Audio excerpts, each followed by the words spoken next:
Okay, we've finally got to putting the gearbox back together, which is something I've been looking forward to. Now, this lower shaft is the shaft out of the FE35 gearbox, a 6-speed box. The front gear is the original gear out of this tractor. We have a new bearing there, and we'll have a new bearing at the back. So to start with, we need to remove this front gear, and I'll just put that on a bit of rag over on my bench, and we need to remove the back gear so it can stay over on my bench too. And this little gear here, I'm not sure if it fits through the hole for the bearings or not, and yes it does.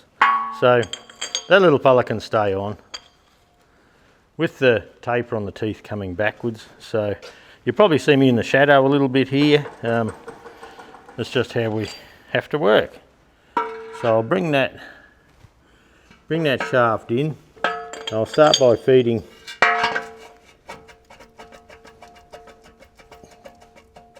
the front bearing here, so this bearing there is the same size as the bearing here. So we just have to wiggle him in through there. There we go. And then we can slide this front gear forward, and we can now lift him up. I've got the camera on the best side that I'd like to work on, but that's just tough. Okay, there we go. So I've hooked that on there.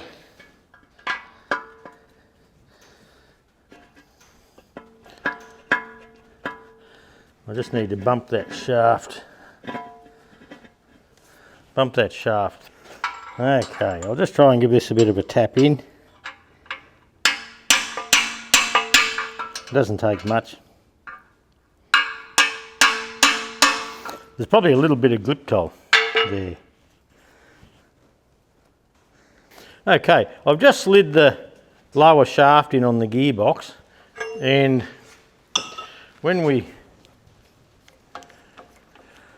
turn him around, I thought the camera was on, but it wasn't for the whole thing. So, and all I was doing was holding the shaft back so I could bump a new snap ring on there. I have a snap ring. Which way's up? Who would bloody know? I have a snap ring kit from Quality Tractor Parts, and their number's 61530. Sparex didn't have one. They just don't seem to do it. And I thought this one looked pretty good, so we'd have a crack at it. Some of the old snap rings had been undone a few times in this box, so I think it's they all look the same, those fellas. So I'll see if this one goes on.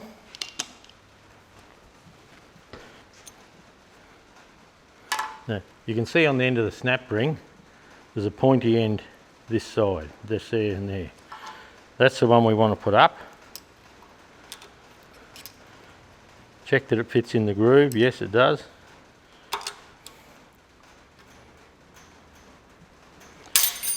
Oh, yep, that should be right. She got some go.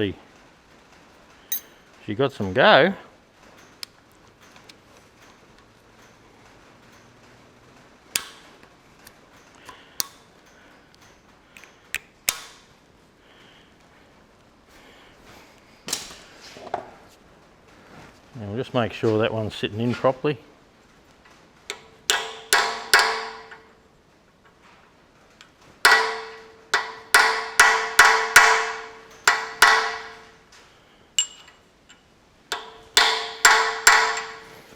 Just a snug fit.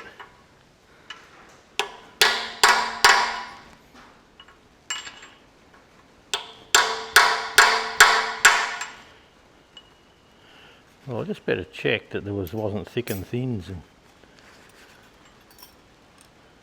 nope. No, they're all very similar.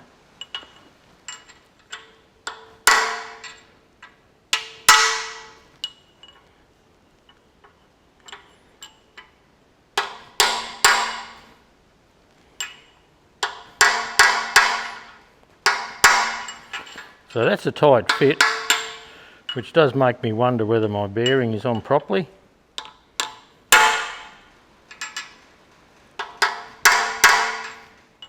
But look, that's not going anywhere.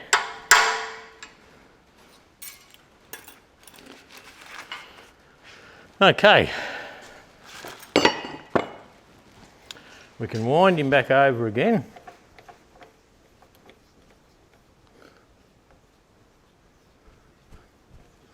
We'll go all the way to the bottom of the jar. There you go, looking down the middle. So this next gear, I can see the shiny part here where it's been sitting on the old bearing, and there would have been a snap ring this side. So we need to come in there, pop that on there, and would that be the right circlet? That's him. It's a real beefy one, real beefy little snap ring. So we'll get the pliers again that I dropped on the floor, and we'll try and put him where it's supposed to go.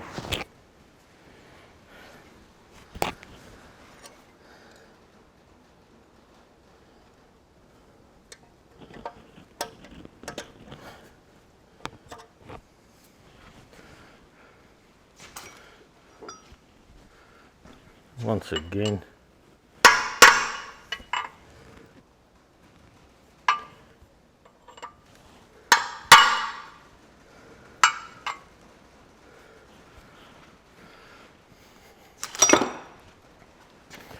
I need to come around this way just to check what that's looking like in the groove.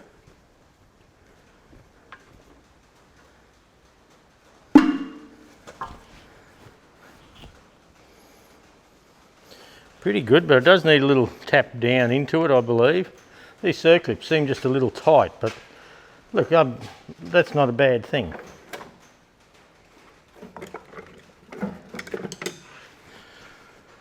I'll get my big long screwdriver and just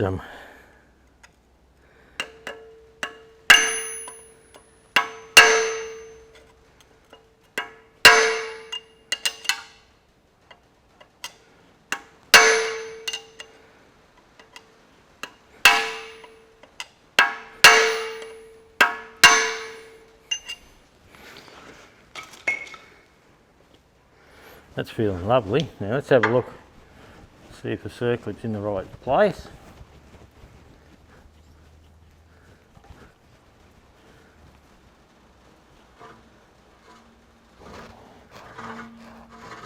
It appears to be. I can see it sitting down in deep there. I don't think it wants to go any further.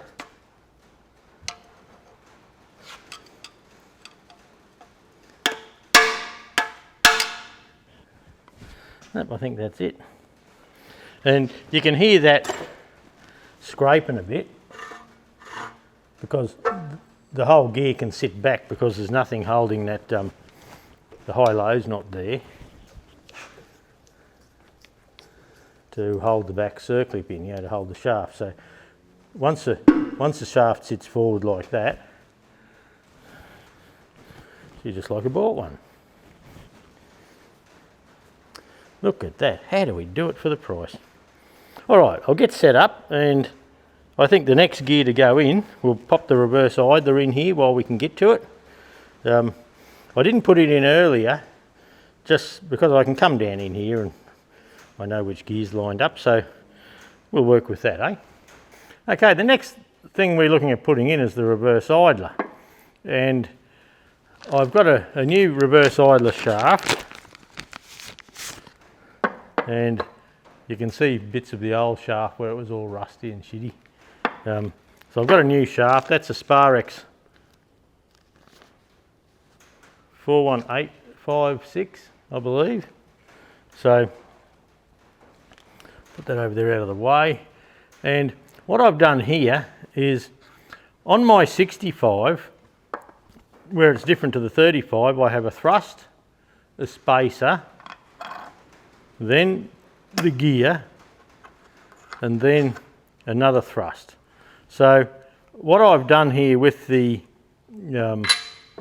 with this little shaft here, I've made that the total pack height of all of those. So she pops in like that. So it's level on the back and it's level on the front when we have an assembled stack height. So, and the reason for that is so we can actually get the shaft coming in, and as we come in we push this shaft out of the way.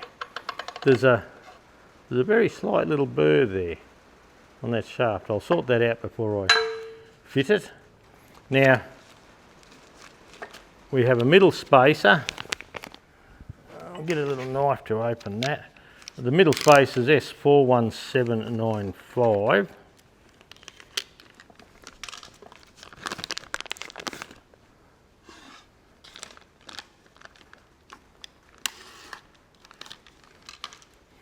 We have a front and rear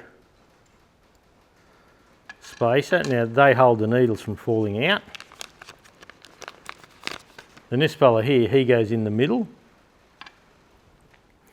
So, and the needle bearing kit is an S41796. So we'll try and get this open and not spread bloody needles everywhere. Maybe easier said than done. And they're all in little packets, so that might be a nice option.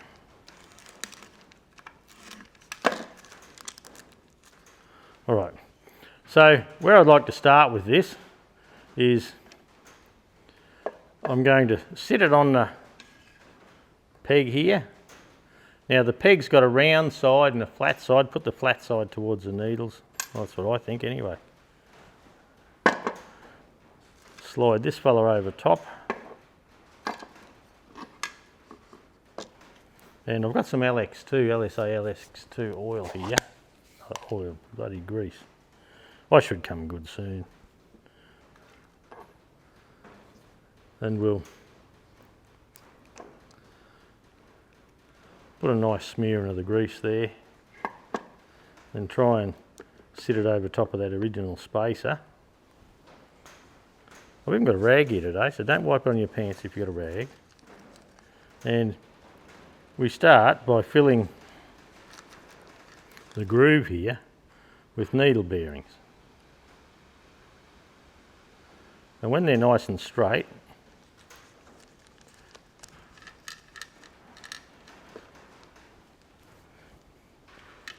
we can just fill him up. Make sure you have the whole groove full. They shouldn't really drop through at this stage because of the amount of grease we've put in. Just keep putting them in till you can't fit any more. When that's full, you're about right.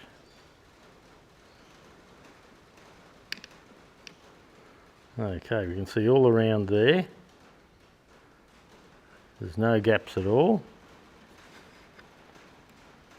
We'll put the spacer back on.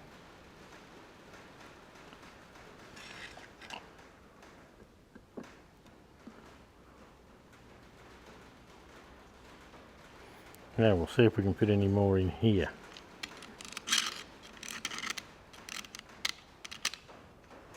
I reckon there's a little gap there somewhere.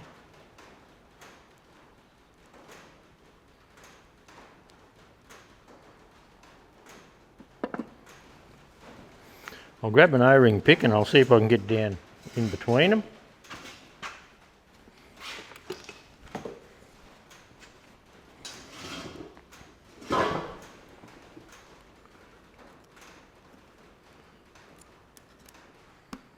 No, not a chance.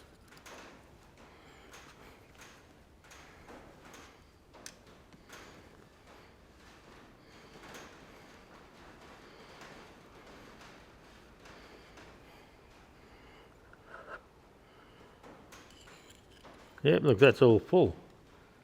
You can see there's no room for any around there. So we've got to be happy with that.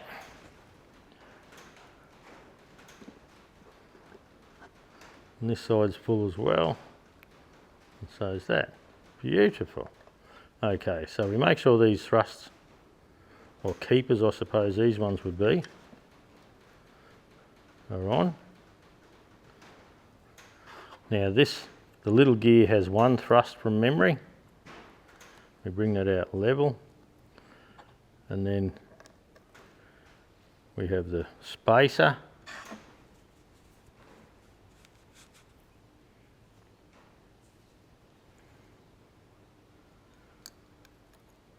And the thrust.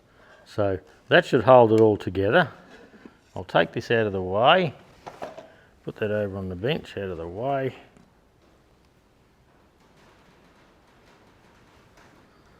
I'll just sit that there for the moment. Now there was a slight little burr on this shaft, just a tiny one. But look, I'm going to go and get the file and just touch that up. Okay, we popped a light. We popped a little Bunnings light over the back on the side here, so that seems to be helping the cause. She's pretty stop-start today. Okay, so now I'd like to bring this as a unit with our little dummy shaft sitting over there. So it's just sitting in both thrusts.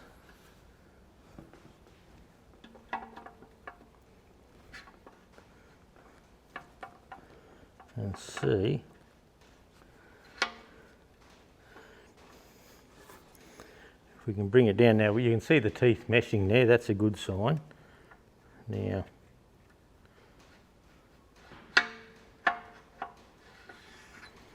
I'll look up the back there.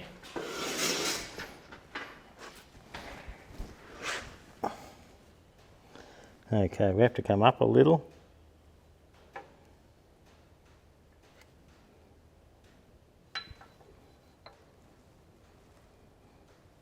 I reckon about there.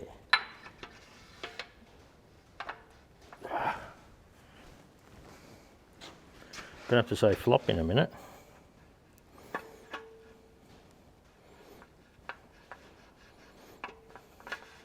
There we go. And I just hold a little bit of weight back on this one as we push him out. Now I've got to turn that so the little tag at the back is sitting the right way, and that should be about it. So take that and go and put it in your Massey Ferguson tools drawer for next time, and we'll try now. We'll swing him all over and we'll put the locating tab on the idler. So what we're looking for there's no end movement here really, it's quite snug. This gear stays in mesh with it all the time because none of these gears on the bottom move. It's the shafts the gears on the top shaft that do the moving. So that's exactly what we'd like to see. All right, I'll turn that light off. I'll tip him over and try and find the right part. Okay. All right, I have the tag here, so we'll just lift that up a bit. Whoops. Place the tag on the reverse idler shaft. Now, I don't think it would really matter which way it goes. Now, it had a lock tab on it. Looks like the lock tab must have been down the bottom. Yep. And we have a 9/16 head screw, which is a 3/8 UNC. It's going to go there and hold him in for us.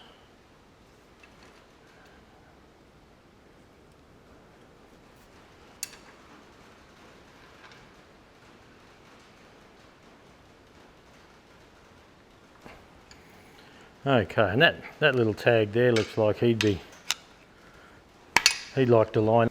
Okay, it's time to put the top shaft on. Now, I've fitted the rear bearing of the top shaft. I think it's an S60785, and I'm waiting on the front bearing still. Now, I I thought I had it here, and I went looking for it and I only had one for the other shaft, so I'm still waiting on that. So we can only go so far, but that's okay. So I put the new circlip on the back of the shaft here. Then I brought this bearing down the long way. Now, this bearing won't come off the back, it has to come off the front. The teeth here, that's actually, well, this is a spline that gears slide on. This back one is a gear that the high-low planetary runs on. So because of the involute gear pattern here, this is actually fatter than that there. And I don't know if you can see, if you try and focus on the top of this spline here, you'll see it's skinnier than the top of the same spline down here. So that bearing can only come out the long way. You've only got to knock it off till about here and then it'll just slide out. So I've done that. I'll pop that up there for the moment. Now you can see the gears here. Now we have the smallest gear at the front and the biggest gear in the middle and the intermediate at the back. So what that tells us is, because there's a small gear at the front, means you can knock your light off.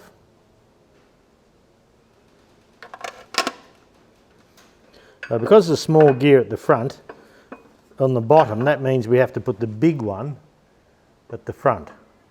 So big gear, small gear. Okay, now this gear here, he just goes down here like this. So the intermediate gear goes there, and this one actually slides back and forth on the front, on the top shaft, and so does this one. This one here, he comes in and out of mesh as well. So he's got like a run in on either side. So what we need to do is just get that sitting there. Might pay us to pull the light up to the top here, and this shaft comes in from the back, and you might have to watch out for my big head here. Okay, so there we go.